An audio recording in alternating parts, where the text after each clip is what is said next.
අතින් හදයා කරන ශාන්තසාරය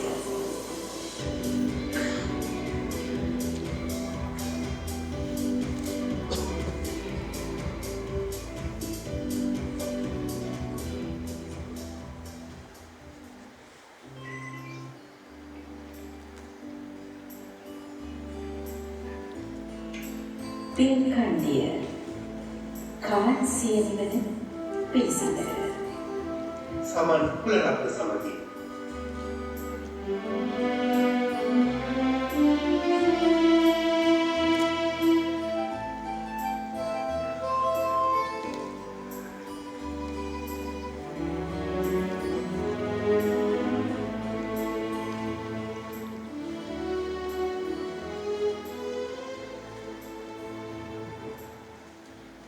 ආයුර්වේද ආයුෂ සැප බල වර්ණ සහ ප්‍රඥා වැඩෙන තවත් සොඳුරු ශෛලා දිනයකට ආශ්‍රිත එකතු කරමින් අද අපි ගොඩ වෙනවා පිල් ඛණ්ඩිය වෙත. අද ශෛලසාදී අපිට ඊටමත්ම සුවිශේෂී දෙයක්. ශෛලසාදී 500 වන වැඩසටහන. මෙම අවස්ථාවකට ගන්නවා මෙතෙක් ශෛලසාදී රසගෙන්නු, හැඩගෙන්නු, සැප ඒ වගේම සාර්ථකත්වයට දායක කාරකු සැකත ඒ වගේම පිල් ඛණ්ඩියට මේ තාකල් ගොඩරු ඔබ සැපටත් සුභී කියන්නේ. සුපුරුදු ලෙස අදත් මාත් සමගින් පිල් ඛණ්ඩියට ගොඩවන්නේ අසන්නිය. ඇය නමින් ශාලිකා පෙරේරා. එදී අපි ඇරයුම් කරමු ඈත පිල් ඛණ්ඩියට ගොඩවන්නට කියලා.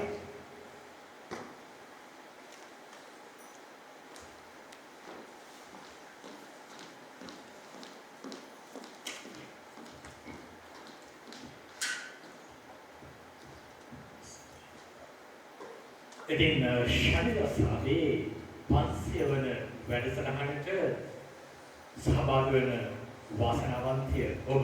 ඉතින් ඊටමත්ම සුපුරුදු ලෙසින් ඊටමත්ම සෙනෙහසින් ඒ වගේම ලෙන්ඩකමින් යුතුව ඔබව පිල් ඛණ්ඩියට ආයුබෝවන් කියන පිළිගන්න ලබනවා. ආයුබෝවන් ඇස්මනයි ආයුබෝවන් සමදනාගම. ඉතින් මුලින්ම මම කැමතියි ඔබෙන් දැනගන්නට මේ දිනවල මොනවද සිදු වෙන්නේ? ඇත්තටම මේ දිනවල ඉතාමත් කාර්යබහුල කාලයක් මට. හේතුව මගේ ඇත්තටම ව්‍යාපාර ස්ථානයේ වෙන තැනකට මම ගෙනියන්න සූදානම් කරලා තියෙනවා. අලුත් මුහුණකින් එතකොට ඒක මට ඇත්තටම අලුත් ආරංචියක් ළඟදී ඉන්න හැමෝටම දැනගන්න ලැබෙන ඒ වෙනුවෙන් මම කැප වෙලා වැඩ කරනවා මගේ පවුලේ වැඩ කටයුතු එක්ක. ඒක තමයි අලුත්ම ආරංචිය මම දැන කියනවා. හරි. අපි ඔබේ මතකයේ අපස්සට ගමන් කරමු. ඔබේ කුඩාවදී එහෙම නැත්නම් ඊටාත්ම පොඩි සංගීතයක ගමන් කළොත් මොන වගේ මතක සටහන් ඔබේ මතකයේ තියෙන්නේ? ඇත්තටම මගේ කුඩාවදී මම පාසල් ගියේ ශාන්ත මාරියා කියලා රජයේ පාසලකට. ඒක මගේ නිවසේද බොහොම යාපදව තිබුණේ. විශේෂයෙන්ම මාව ඒ පාසලට යවන්න හේතුව මට ගෙදරින් මගේ ආච්චි අම්මත් එක්ක නිතරම යන්න කියන්නේ මහසිහින්දා දුර පාසලකට යවන්න තිබුණ අපහසුතාවය නිසා. ඒ වගේම ඒ කාලේදී මම ගොඩක් ආස කරා මගේ නිර්මාණශීලී වැඩ කරන්න මම හදන්න. එතකොට ආච්චි අම්මත් එක්ක එකතු වෙලා මේ ගෙත්තම් වැඩ ඒව කරන්න. ඒ වගේ දේවල් වලට මම ගොඩක් ආසයි. ඒකට මගේ අම්මට මික්‍රොෆෝන් එකක් තිබුණා. ඒකේ කොට මොස්තර දාන්න හැමදාම මම ඉස්කෝලේ ගිහින් ඇවිල්ලා ඒ වගේ හරිම සුන්දර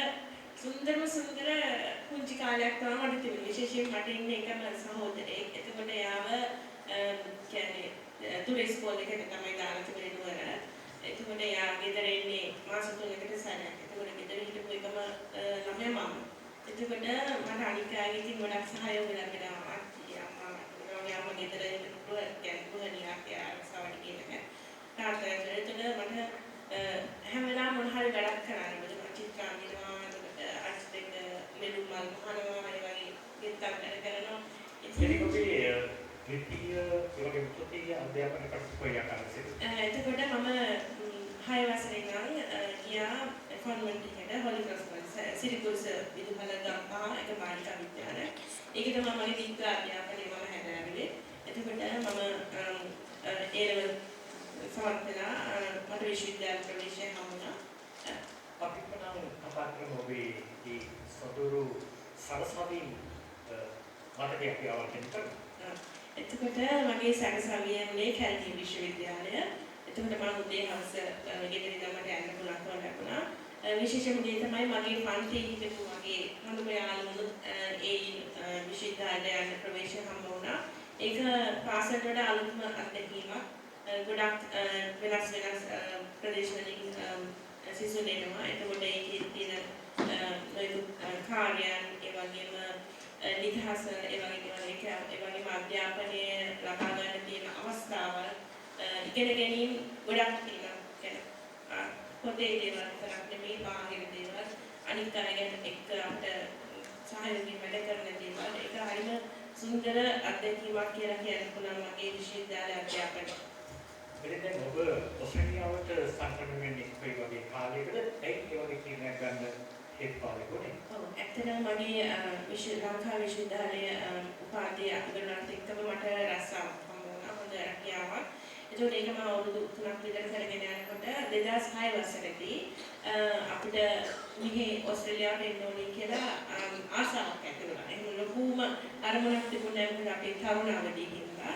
එතකොට අපි ඒ වෙනුවෙන් වැඩ කරා ඊට සෙන් අවස්ථාවක් ලැබුණා. ඉතින් අපි 2006 වසරේදී මමත් මගේ කමත්ය මගේ කුඩා දිනියත් මේ රටට ආවා. හරි ඉතින් මම කැමති දැනගන්නට අද දවසේ අපේ වැඩසටහන සඳහා ඔබ තෝරාගත් ගීතය සඳහා. ඇත්තටම මම අද තෝරාගත්තේ අමරසිරි පීරිස් මහත්මයාගේ මගේ පුංචි රෝසමාලේ කියලා ගීතය.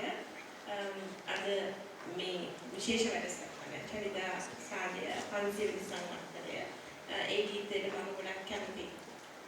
හරි ලාභික බණ්ඩාරයන් පද රචනය කළ ඒ වගේම ඩැනිස්ට පෙරේරා සංගීත කළ අමරසිරි පීරිස් ශුරික් ගායනා කළ මගේ පුංචි රෝසමාලේ ගීතය අද ඔබ වෙනුවෙන් ගායනා කරන්නේ හේමන්ත දැස්.